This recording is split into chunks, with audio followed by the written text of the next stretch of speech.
Hello बच्चों। और question is three samples of same gas A B C. हमारे पास तीन गैसेस हैं। ठीक है, तीनों गैसेस सेम है। ठीक है, सेम गैसेस है। सैंपल हमारे पास जिसका गामा 3/2 है। इनिशियल वॉल्यूम इक्वल है। ठीक है, and now the volume of each sample is doubled. अब जो फाइनल वॉल्यूम है वो डबल हो जाता है।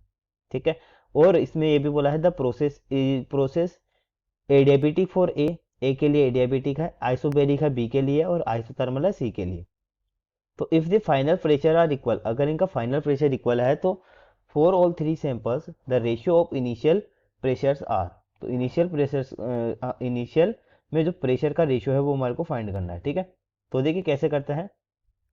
सबसे पहले देखिए, अगर बात करें ए प्रोसेस की बात करते हैं हम। ठीक है, तो ए द प्रोसेस एडियाबेटिक, ए जो है वो क्या है, एडियाबेटिक प्रोसेस है। ठीक है, तो सबसे पहले एडियाबेटिक के लिए इसको सोल्व करते हैं। ठीक है, तो यहाँ पर देखिए, हम जानते हैं कि पीवी की एडियाबेटिक प्रोसेस में क्या होता है, पी वी की power gamma equal to constant. ठीक है, पीवी की पावर गामा इक्वल टू क्या होता है, हमारा कॉन्स्टेंट होता है। ठीक है, अब देखिए यहाँ पर बात करते हैं। सबसे पहले गामा हमारे को 3/2 गिवन है। तो let initial pressure of and volume, initial pressure जो है, ठीक है, इनिशियल प्रेशर है हमारा पी ए। ठीक है, वो ये हमारा पी ए है इनिशियल प्रेशर, और जो इनिशियल वॉल्यूम है वो वी है। ठीक है, वो तीनों के लिए सेम रहेगा इनिशियल। ठीक है, और फाइनल प्रेशर जो है मान लो वो पी हो जाता है। ठीक है, और प्रोसेस एक ही बात हो रही है, तो फाइनल प्रेशर पी हो जाता है, पी ए से पी हो गया। ठीक है, और उसका जो वॉल्यूम है वो डबल हो गया। ठीक है, तो यहाँ से अगर बात करें ये कांस्टेंट है तो हम लिख सकते हैं पी ए, ठीक है, इंटू वी। ठीक है, इसकी पावर कितनी हो जाएगी, 3/2 equal to P into 2v की। ठीक है, 2v की पावर 3/2। ठीक है, एडियाबेटिक के लिए हमारे पास ये फॉर्मूला बन जाएगा। तो यहाँ से हम पी ए निकाल लेंगे, तो पी ए इक्वल टू कितना हो जाएगा, पी ए इक्वल टू, इसको सोल्व करेंगे हम तो ये आ जाता है 2√2 इंटू पी। ठीक है, यहाँ से ये हमारा पी ए निकल गया, क्योंकि बी से बी कैंसिल हो जाएगा। ठीक है, ये हमारे पास फॉर्मूला बन जाएगा एक। अब देखिए हम बात प्रोसेस बी की। तो बी जो है वो कैसी प्रोसेस का हमारे को गिवन है, बी हमारे को गिवन है आइसोथर्मल। ठीक है, एक आइसोथर्मल प्रोसेस है। अब आइसोथर्मल प्रोसेस में क्या होता है, ठीक है, तो आइसोथर्मल प्रोसेस में हमारे पास, सॉरी, बी हमारे को गिवन है आइसोबेरिक। ठीक है, बी हमारे को आइसोबेरिक गिवन है, तो यहाँ पर हम इसको चेंज कर लेंगे, आइसोबेरिक हमारा। ठीक है, आइसोबेरिक। ठीक है, अब देखिए आइसोबेरिक प्रोसेस में क्या होता है। आइसोबेरिक प्रोसेस में प्रेशर इज कांस्टेंट।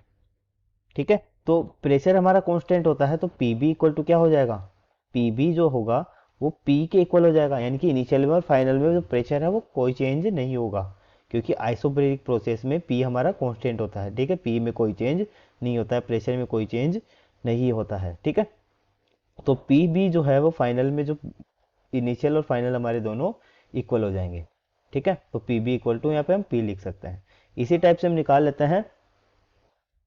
ठीक है, तो जो फाइनल में प्रेशर था वो हमारा इनिशियल में होगा पीबी। इसी टाइप से सी जो है प्रोसेस हमारे को गिवन है आइसोथर्मल। ठीक है, ये हमारे को आइसोथर्मल प्रोसेस गिवन है। तो आइसोथर्मल में क्या होता है हमारे पास, सी, ठीक है, आइसोथर्मल प्रोसेस है वेयर पीवी इक्वल टू होता है, आइसोथर्मल में पीवी इक्वल टू कांस्टेंट के इक्वल होता है। ठीक है, तो यहाँ से हम लिख सकते हैं पी सी इंटू जो वॉल्यूम है, इनिशियल वॉल्यूम सभी का सेम रहेगा, इक्वल टू, ठीक है, फाइनल वॉल्यूम जो है मान लो, इसने बोला है कि जो फाइनल में वॉल्यूम है वो सभी का सेम होता है, तो इसमें भी पी था, इसमें भी हम पी लेंगे। ठीक है, तीनों प्रोसेस में पी है सेम आएगा। ठीक है, इनटू, ठीक है, वॉल्यूम कितना हो जाता है, डबल, तो यहाँ से हम इसको लिख लेंगे 2v। तो यहाँ से v से v कैंसिल हो जाएगा, तो पी सी इक्वल टू कितना हो जाएगा, इनिशियल में थर्ड प्रोसेस के लिए 2p। ठीक है, अब हमारे को रेशियो फाइंड करना है, तो रेशियो फाइंड कर लेते हैं, P A ratio P B ratio P. ठीक है, कितना हो जाएगा, देखिए इसे आ जाएगा 2√2। ठीक है, √2 रेशियो पी से पी कैंसिल हो जाएगा सभी में, तो 1/2। ठीक है, तो ये हमारा रेशियो हो गया। ठीक है, अब देखिए कौन से ऑप्शन में आ रहा है, 2√2, 1 एंड 2, ये आ रहा है हमारा ऑप्शन नंबर पी के अंदर, तो ऑप्शन नंबर बी जो है इसका राइट आंसर है। I hope you understand this well and best of luck.